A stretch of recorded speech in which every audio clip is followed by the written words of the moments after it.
Praise the lord. దేవుని నామానికి స్తోత్రములు కలుగునుగాక. బాగున్నారా? ఈ దినం దేవుని వాక్యంలోనికి వెళ్దాము. సువార్త ప్రకటించుటను గురించి మనం ఈ దినం కొన్ని వాక్య భాగాలు చూద్దాం. కొరింథీయులకు రాసిన పత్రిక, మొదటి పత్రిక 9వ అధ్యాయం నుండి పౌలు గారు అంటున్న మాటలు ఒకసారి విందాం. 16 నుండి 22 వరకు. నేను సువార్తను ప్రకటించుచున్నాను, నాకు అతిశయ కారణము లేదు. సువార్తను ప్రకటించవలసిన భారము నా మీద మోపబడి ఉన్నది. అయ్యో, నేను సువార్తను ప్రకటింపకపోయిన ఎడల నాకు శ్రమ. ఇది నేను ఇష్టపడి చేసిన ఎడల నాకు జీతము దొరుకును. ఇష్టపడకపోయినను గృహ నిర్వాహకత్వము నాకు అప్పగింపబడెను. అట్లయితే నాకు జీతమేది? నేను సువార్తను ప్రకటించినప్పుడు సువార్త యందు నాకున్న అధికారమును పూర్ణముగా వినియోగపరచుకొనకుండా సువార్తను ఉచితముగా ప్రకటించుటయే నా జీతము. నేను అందరి విషయములో స్వతంత్రుడినై ఉన్నను. ఎక్కువ మందిని సంపాదించుకొనుటకై అందరికి నన్ను నేనే దాసునిగా చేసుకుంటుని. యూదులను సంపాదించుకొనుటకు యూదులకు యూదుని వలెను ఉంటెని. ధర్మశాస్త్రమునకు లోబడిన వారిని సంపాదించుకొనుటకు నేను ధర్మశాస్త్రమునకు లోబడిన వాడను కాకపోయినను ధర్మశాస్త్రమునకు లోబడిన వాని వలె ఉంటిని. దేవుని విషయమై ధర్మశాస్త్రము లేనివాడను కాను గాని క్రీస్తు విషయమై ధర్మశాస్త్రమునకు లోబడిన వాడను. అయినను ధర్మశాస్త్రము లేని వారిని సంపాదించుకొనుటకు ధర్మశాస్త్రము లేనివాడికి ధర్మశాస్త్రము లేని వాని వలె ఉంటిని. బలహీనులను సంపాదించుకొనుటకు బలహీనులకు బలహీనుడనైతిని. ఏ విధము చేతనైనను కొందరిని రక్షింపవలనని అందరికీ అన్ని విధముల వాడనైతిని. మరి ఇది నాన్న సువార్త ప్రకటించడం గురించి పౌలు గారు అంటున్న మాటలు మనం విన్నాం. అయితే యేసుక్రీస్తు ప్రభువారు మరి ఈ లోకంలోనికి వచ్చి ఆయన మానవుల అందరి లోకములో ఉన్న లోకము పుట్టినది మొదలుకొని లోకం అంతము వరకు కూడా ఉన్న ప్రజలందరి రక్షణ కొరకై వారి పాపమును ఆయన మీద వేసుకుని ఆ పాపములకు రావాల్సిన శిక్షను ఆయన పొంది ఆ సిలువలో మరణించడానికి ఈ లోకంలోనికి యేసుక్రీస్తు ప్రభువారు వచ్చాడని మనకు తెలుసు. ఆయన మన నిమిత్తం మనకు బదులుగా ఆయన చనిపోయి సమాధి చేయబడి తిరిగి 3వ దినాన మరణమును గెలిచి ఆయన ఖాళీ సమాధిని మనకు సాక్ష్యముగా ఉంచి ఆయన తిరిగి లేచారు. ఆయన ఈ దినానికి కూడా సజీవులుగా ఉన్నారు. 40 దినాలు ఈ భూమి మీదే అందరికీ కనబడి 40వ దినాన ఆయన ఆరోహణమై మరి పరలోకమునకు ఎక్కి వెళ్ళిపోయారు. ఈ దినాన మనందరి కొరకు మనందరం కూడా రక్షణ పొందాలని, మనం దేవుని మార్గంలో నడవాలని మన కొరకు ఆయన నిత్యము విజ్ఞాపన చేస్తూ ఉన్నారు. ఈ విషయాలు ప్రస్తావించడమే, అందరికీ తెలియచెప్పడమే సువార్త. ఈ సువార్త చెప్తూ ఉన్నప్పుడు అయ్యో, నా పాపముల కొరకు యేసుక్రీస్తు ప్రభువారు పరిశుద్ధుడైన దైవకుమారుడైన ఆయన నాకు బదులుగా నా ప్లేస్లో ఆయన చనిపోయారా అని చెప్పి ఎవరైతే పశ్చాత్తాపముతో పాపములు ఒప్పుకొని యేసే నా రక్షకుడు, నా దేవుడు అని నోటితో ఒప్పుకుంటారో, హృదయములో విశ్వసించి నోటితో ఒప్పుకుంటారో వారు రక్షణ పొందుతారు. అయితే సువార్త చెప్పడం అనేది, ఈ సువార్త రక్షించబడే ఇలాగ పాజిటివ్గా రెస్పాండ్ అయ్యి రక్షించబడే వారికి దేవుని శక్తి అయి ఉన్నది. కానీ మరి అలాగ రక్షణ పొందడానికి ఇష్టపడని వ్యక్తులకు ఎలా ఉంది అనంటే వెర్రితనముగా ఉంది. కాబట్టి అందరూ కూడా ఈ సువార్త తెలుసుకోవాల్సిన బాధ్యత ఉన్నది. ఎవరి మీద ఆ బాధ్యత పెట్టారు అనంటే యేసుక్రీస్తు ప్రభువారు ఆయన ఈ లోకములో జన్మించి మరణించి తిరిగి లేచి వెళ్ళిపోతా తన శిష్యులకు ఆ పనిని అప్పచెప్తారు.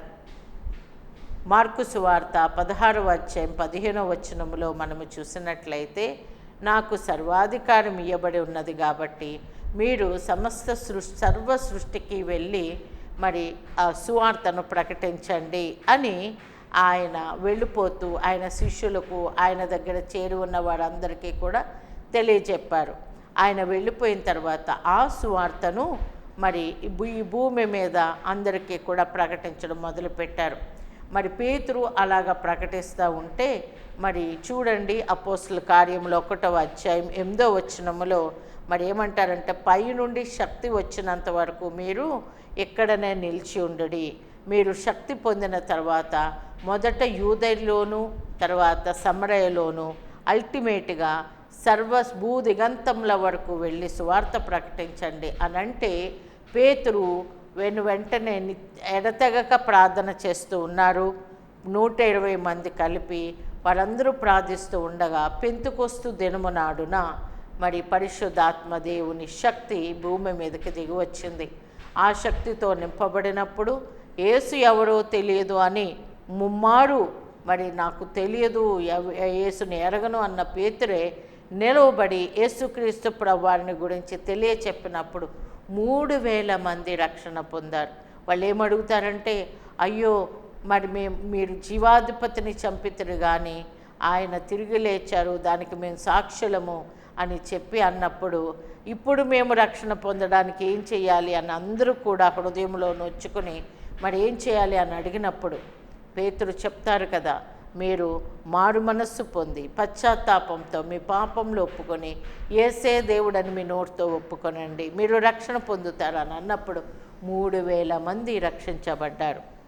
అయితే సౌలు అనే వ్యక్తి చాలా మరి క్రైస్తవులు అయిన వారిని హింసిస్తూ వారిని మరి చంపడానికి మరి అధికార పత్రాలు పట్టుకుని మరి న్యూ జీవోస్ పట్టుకొని అతను వెళ్తూ ఉన్నప్పుడు దమస్కు మార్గము గుండా ప్రయాణం చేస్తున్నప్పుడు యేసుక్రీస్తు ప్రభువారు తన శక్తితో ఆయనను తాకారు.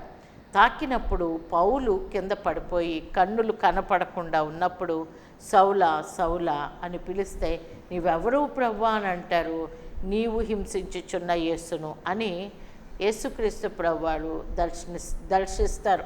వెంటనే పౌలు మరి 3 దినాలు అన్నపానములు లేక ప్రార్థన చేస్తూ ఉన్నప్పుడు, అయ్యో ఇంత గొప్ప దేవుడా, ఇంత ప్రేమ కలిగిన దేవుడా, ఇంత శక్తి కలిగిన దేవుడా, నా పాపంల కొరకు ఆయన మరి తన ప్రాణమును పెట్టాడు అని చెప్పి ఆయన పశ్చాత్తాపంతో ప్రార్థన చేసినప్పుడు దేవుడు అననీయ అనే భక్తుడిని పంపిస్తారు. పేతురుకి పౌలు గారికి ప్రార్థన చేసినప్పుడు మరి పౌలు గారి కంటిలో నుండి మరి పొడలులాగా మరి రాలి పడిపోయి అతను రక్షణ పొందుతారు, పరిశుద్ధాత్మ పొందుతారు. ఆయన బ్యాప్టిజం తీసుకొని వెంటనే సువార్త ప్రకటించడం మొదలు పెడతారు. ఏంటి, క్రైస్తవులు అనబడిన వాళ్ళని హింసించి మరి స్టెఫను మరణానికి కూడా రాళ్ళేసి కొట్టి చంపుతూ ఉంటే ఇతను సాక్షిగా నిలవబడ్డారు. అటువంటి సౌలు క్రైస్తవులకి వ్యతిరేకంగా వాళ్ళని చంపియాలి, వాళ్ళని హింసించాలి అనే దృక్పథం కలిగిన అతన్ని దేవుడు దర్శించినప్పుడు అతను గొప్ప సువార్థికుడుగా అయిపోయాడు. రోమీయులకు రాసిన పత్రిక 1వ అధ్యాయము 14, 15, 16 చూస్తే అక్కడ ఏముంటుందంటే, గ్రీసు దేశస్థునికి మరి గ్రీసు దేశస్థులు కాని వారికి నేను సువార్త ప్రకటించడానికి నేను రుణస్థుడను అని అంటున్నారు పౌలు గారు. అంటే నేను సువార్త ప్రకటించడానికి నేను బాకీదారుణ్ణి. దేవుడు తన మీద చూపించిన ప్రేమ, ఆ ప్రేమకు బదులుగా నేను చెల్లించాల్సిన మూల్యం ఏంటంటే, దేవుడు నా మీద కనికరపడి నన్ను దర్శించి ఆ గొప్ప శక్తిని దేవుడు నాకు చూపించి ఆ నిజ రక్షకుడు నాకు కనపరుచుకున్నాడు కాబట్టి దానికి నేను వెల కట్టాలి, దానికి నేను వెల చెల్లించాలి. నేను ఎలా వెల చెల్లిస్తాను అని అంటే ఈ సువార్తను ప్రకటించడమే. ప్రైజ్ ది లార్డ్, హల్లెలూయా. మరి యేసుక్రీస్తు ప్రభువారిని ఎరిగిన ఆ సౌలుగా ఉన్న ఆ పౌలుగా మారిన తర్వాత ఆయన ఇంకా సువార్త ప్రకటించడానికి నడుం కట్టుకుంటారు.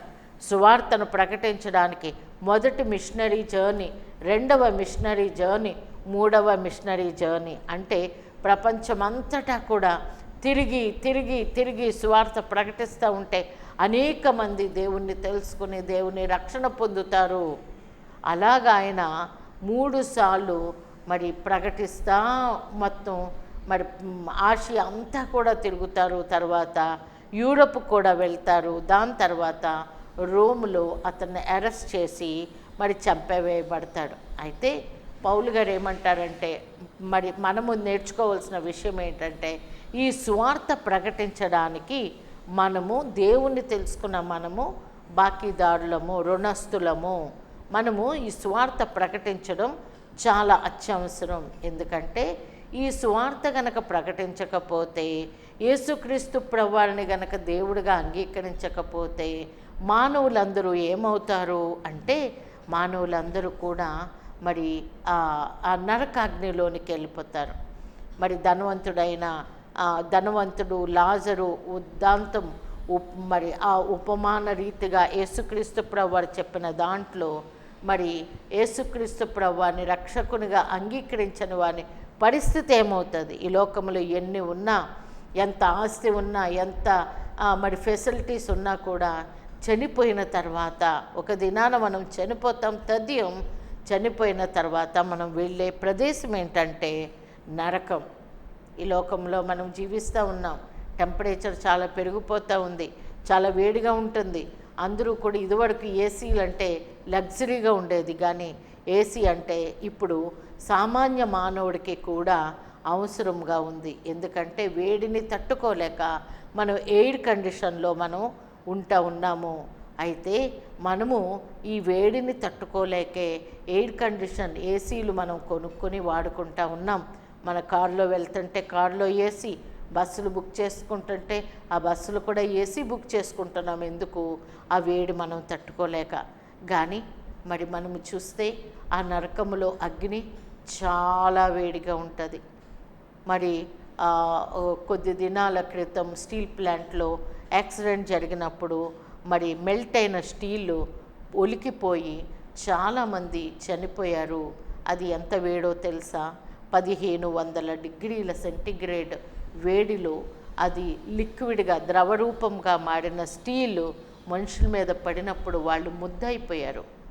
అలాంటి వేడే ఆ నరకంలో ఉంటుంది. ఆ నరకంలో అంత వేడిలో మనం ఉండకూడదని దేవుడు తన ఏకైక కుమారుని ప్రేమించి, మనందరినీ ప్రేమించి ఈ లోకానికి పంపించాడు. ఎందుకో తెలుసా? దేవుడు లోకాన్ని ఎంతో ప్రేమించాడు. ఎందుకోనంటే ఆయన తన కుమారుని యందు విశ్వాసం ఉంచేవాడికి ఆ నరకాన్ని తప్పించి నిత్య జీవం అనుగ్రహించడానికి దేవుడు తన ఏకైక కుమారుని పంపించాడు. ఎంత ప్రేమను చూపించి. ఇప్పుడు మనము మరి ఆ దేవుణ్ణి ఎరిగిన మనము ఏం చేయాలి అనంటే, అంత ఘోరమైన చాలా అగ్ని అది ఆరదు, మనిషి చావడు. మనం ఈ లోకంలో జీవిస్తూ ఉన్నప్పుడు మనకి చావు ఉంటుంది. ఆ తర్వాత మన ఆత్మ నిత్యము జీవిస్తుంది. ఆత్మకు చావు లేదు. ఆత్మను దయచేసిన దేవుని దగ్గరికి వెళ్ళిపోతుంది. అప్పుడు ఆ ఆత్మ నిరంతరము ఆ అగ్నిలో కాలుతూ ఉండాల్సిందే. దేవుడు మన కొరకు ఆ నరకాన్ని సృజించలేదు. దేవుడు మన కొరకు సృజించింది ఏంటంటే పరలోకం. ఆ పరలోకంలో నిత్యము సంతోషం, నిత్యము ఆనందం, అసలు కన్నీరు అనేది ఉండదు, ఆకలి ఉండదు. యేసుక్రీస్తు ప్రభువారి సాన్నిహిత్యంలో మనము ఆ వెలుగులో నిత్యము సంతోషంతో ఉంటాము, సమాధానముతో ఉంటాము. అయితే మరి మనము దేవుణ్ణి ఎరిగాము, మనము ఆ భయంకరమైన నరకం నుండి తప్పించబడ్డాము. అయితే మన తోటివారు, ఇంకా దేవుణ్ణి ఎరగని వారు ఎంతోమంది ఉన్నారు. మన భారతదేశం పాపులేషన్ చూస్తే మరి 3% కూడా లేరు క్రైస్తవులు. మరి మిగతా వారందరూ ఎక్కడికి వెళ్ళిపోతున్నారు? నరకానికి వెళ్ళిపోతారు. అయ్యో, వారికి తెలియదు, ఆ విషయం వారికి తెలియదు. యేసుక్రీస్తు ప్రభువు రక్షకుడిగా లోకంలోనికి వచ్చారన్న సంగతి వారికి తెలియచెప్పాల్సిన బాధ్యత మనకెంతైనా ఉన్నది. పౌలు గారు ఏ రీతిగా నేను సువార్త ప్రకటించడానికి నేను బాకీదారుణ్ణి, రుణస్థుణ్ణి అని రోమాలో అంటున్నారు, రోమా 1:14 అంటున్నారు. మనమందరం కూడా రక్షణ పొందిన దానికి, దేవుడు చేసిన ఆ గొప్ప మేలుకి మనము అప్పు తీర్చాలి. ఎలాగంటే ఇతరులకు దేవుని గురించి చెప్పుట ద్వారా. ప్రైజ్ ది లార్డ్, హల్లెలూయా. మరి దేవుడు ఏమంటున్నారంటే ఇంకను మరి మీరు పరలోక రాజ్యంలోనికి ఒక వ్యక్తి రావాలి అని అంటే ఒక అంబాసిడర్గా మీరు ఉండాలి, మీరు రాయబారులుగా మీరు ఉండాలి అని దేవుడు మనల్ని ఏర్పాటు చేసుకున్నారు. చూడండి 2 కొరింథీ 5వ అధ్యాయము 18, 19, 20 వచనాలలో మనము చూస్తే అక్కడున్న వాక్యం ఏంటో తెలుసా? సమాధానపరిచే పరిచర్య దేవుడు మనకిచ్చాడు. మనము దేవుని ఎరగనప్పుడు దేవునితో సమాధానము లేకుండా ఉన్నాము. యేసుక్రీస్తు వారిని మరి ఆయన దేవునిగా అంగీకరించిన తర్వాత దేవునితో మనకి సమాధానం ఏర్పడింది. మనము దేవునితో పాటు నిత్యము ఆ పరలోక రాజ్యంలో సంతోషంగా ఉంటాం. అయితే దేవుడు మనకి అప్పచెప్పిన పని ఏంటంటే రాయబారత్వము. ఆయనకు ప్రతినిధులుగా మనం ఉండాలని దేవుడు కోరుతూ ఉన్నాడు. ఏం చేయాలండి?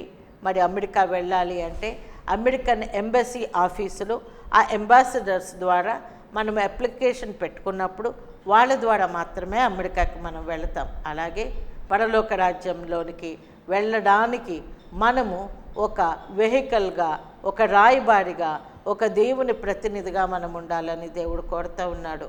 అవును, ఆ దేవునితో సమాధానపరిచే పరిచర్య దేవుడు మనకిచ్చాడు. కాబట్టి మనము దేవునితో సమాధాన పడండి అని బతిమాలి దేవుణ్ణి ఎరగని వారికి ఆ నరకాగ్నిలో నిత్యము మలమలా మాడిపోతారని వారికి తెలియదు. కాబట్టి వారికి తెలియచెప్పి దేవునిలోనికి నడిపించగలిగిన రాయబారులుగా దేవుడు మనల్ని ఏర్పాటు చేసుకున్నాడు. దేవునికి స్తోత్రం. అంతేకాదండి, దేవుడు మనల్ని కావలి వారిగా పెట్టారు. యెహెజ్కేలులో మనము చూసినట్లయితే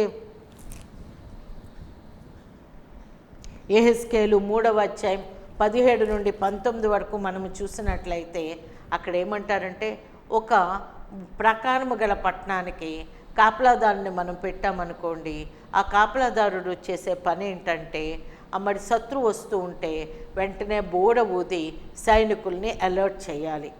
ఒకవేళ అతను శత్రువు వస్తూ ఉన్నప్పుడు బోడ ఊదలేదనుకోండి, ఆ శత్రువు దాడి చేసి మరి అందరూ కూడా మరి నష్టం అక్కడ జరిగి లోపలికి చొరబడిపోయి మరి చనిపోయారు అనుకోండి, ఆ ప్రాణ నష్టానికి ఎవడు బాధ్యతలు అంటే ఈ కాపలా కాసిన వాళ్ళే. కాపలా కాసేవాళ్ళు శత్రువు వచ్చినప్పుడు చూసి బోడ ఊదలేదు కాబట్టి వాళ్ళకి ఆ శిక్ష పడుతుంది. దేవుడు ఏమంటున్నారంటే ఇదిగో నిన్ను కావలి వాడిగా నేను పెట్టి ఉన్నాను, ఇదిగో నీవు దుర్మార్గము చేసినప్పుడు, ఇదిగో దేవుణ్ణి ఎరగని ప్రజలు దేవుణ్ణి ఎరగకుండా ఉన్నప్పుడు వాళ్ళకి దేవుణ్ణి ఎరిగేటట్లుగా తెలియచెప్పే బాధ్యత నీకు ఇచ్చాను. నువ్వు వారికి చెప్పినప్పుడు వారు వినకపోతే నీకు బాధ్యత లేదు. ఒకవేళ వాళ్ళకి నువ్వు చెప్పకపోతే వాళ్ళు మరణించినందుకు, వాళ్ళు నరకానికి వెళ్ళినందుకు నిన్ను నేను లెక్క అడుగుతాను అని అంటున్నారు.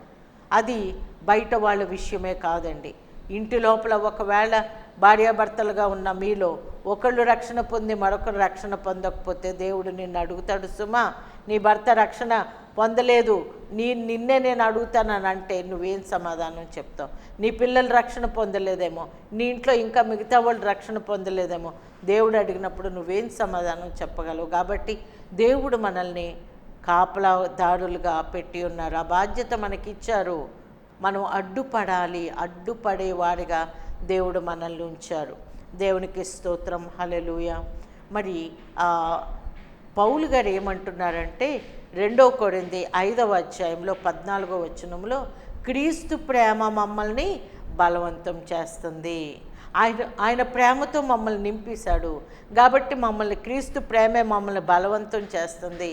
అందుకే ఇప్పుడు నేను జీవిస్తున్నాను అనంటే జీవించేవారు ఏం చేయాలి అనంటే మరి తన కొరకు మృతి పొందిన క్రీస్తునే ప్రకటించాలి. హల్లెలూయా.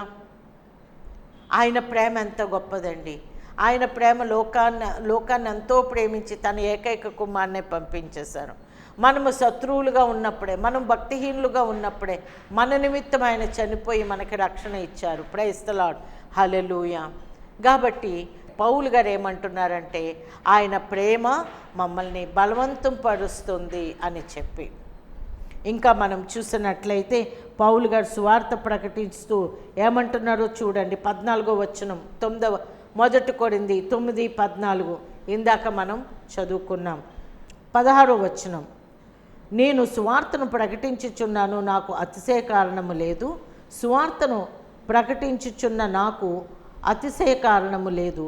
సువార్తను ప్రకటించవలసిన భారము నా మీద మోపబడి ఉన్నది. అయ్యో, నేను సువార్త ప్రకటింపకపోయిన ఎడల నాకు శ్రమ.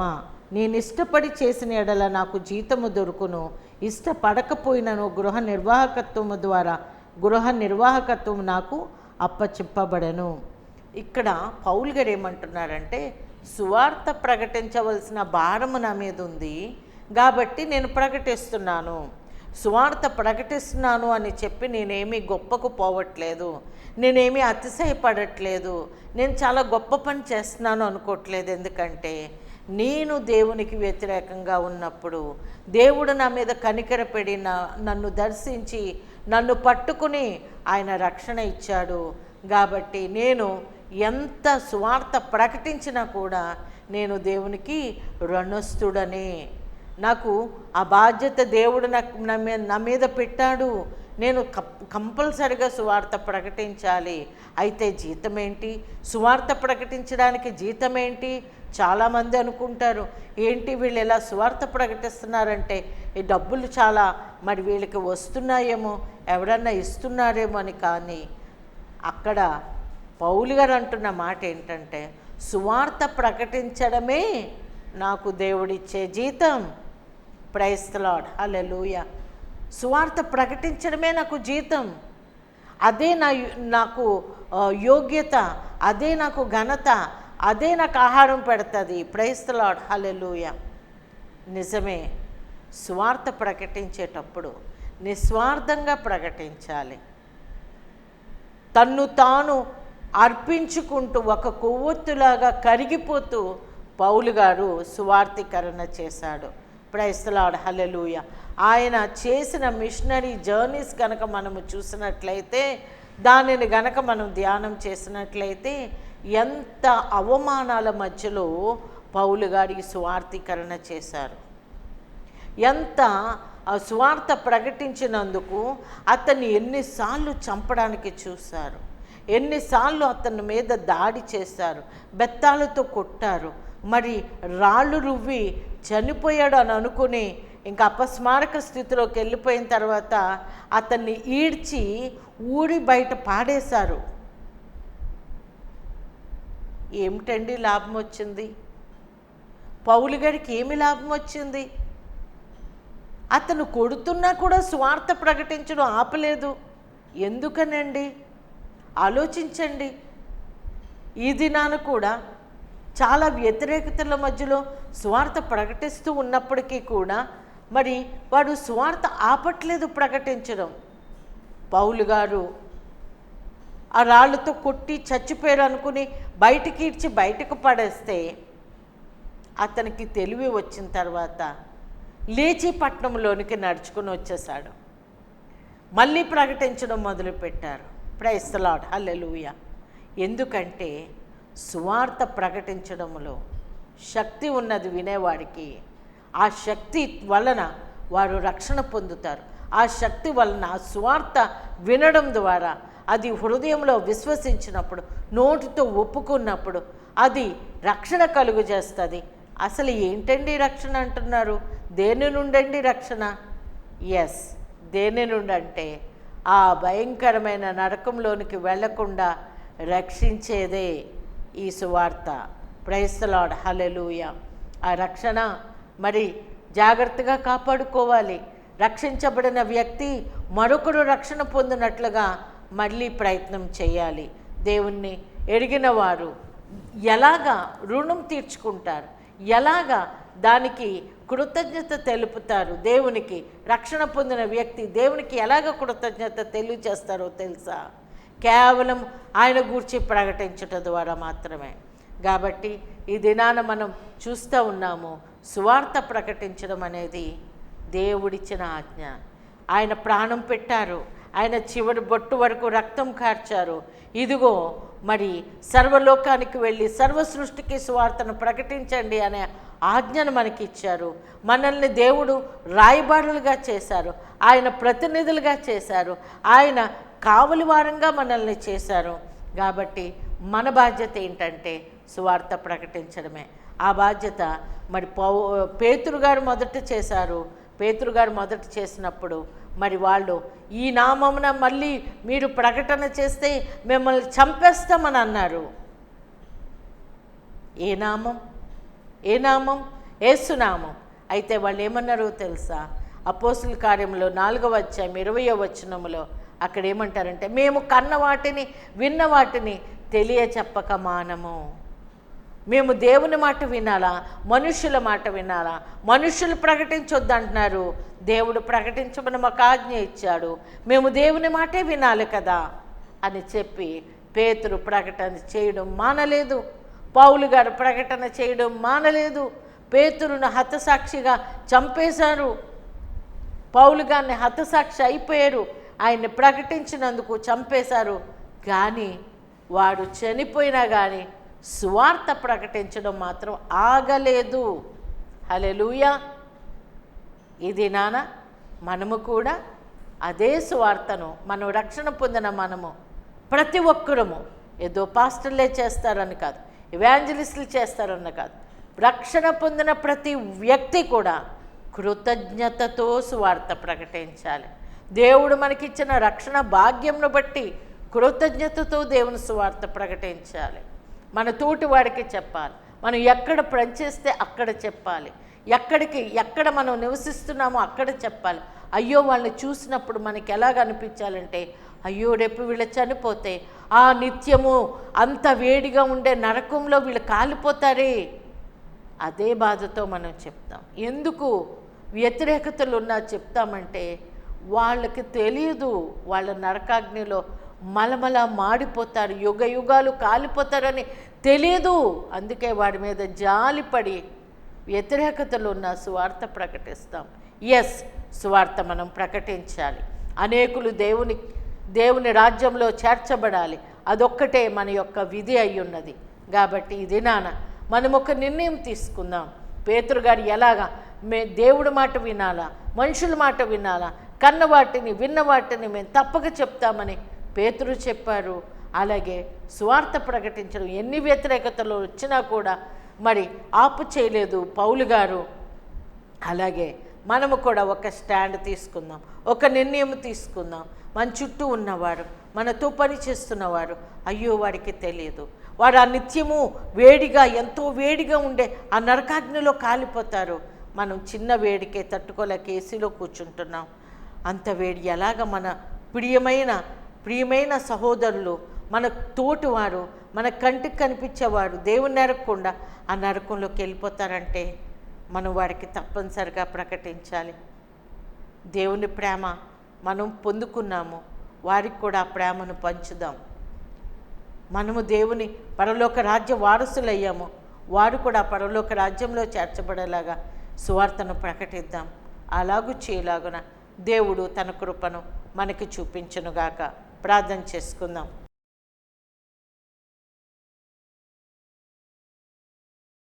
ప్రియ పరలోకమందున మా తండ్రి, నీకు వేలాది స్తుతులు స్తోత్రములు ప్రభువా. ఇదిగో మేము కూడా ప్రభువా మమ్మల్ని నమ్మి నువ్వు సువార్త మాకు రక్షణ ఇచ్చావు ప్రభువా. మేము తండ్రి ఆ నరకం నుండి తప్పించబడ్డాం, పరలోక రాజ్యంలో వారసులుగా అయ్యాం. వేలాది స్తోత్రములు. అలాగే మా తోటివారు, మాతో పనిచేసిన వారు, మా కుటుంబీకులు అందరూ కూడా ఈ గొప్ప రక్షణ పొంది ఈ పరలోక రాజ్యములో సంతోషంగా నిత్యము సంతోషంగా ఉండేలాగున ప్రభువా మేము ప్రకటించడానికి మాకు నేర్పించమని, ధైర్యము దయచేయమని, అవకాశాలు దయచేయమని ఈ వాక్యం వింటున్న ప్రతి ఒక్కరూ కూడా అటువంటి నిర్ణయం తీసుకుని నీ సువార్త చేసేవాడిగా మార్చమని నజరేయుడైన శక్తి కలిగిన యేసయ్య అతి పరిశుద్ధమైన నామంలో ఈ ప్రార్థన అడిగి వేడుకుంటున్నాము తండ్రి. Amen, amen, amen. God bless you. Praise the lord.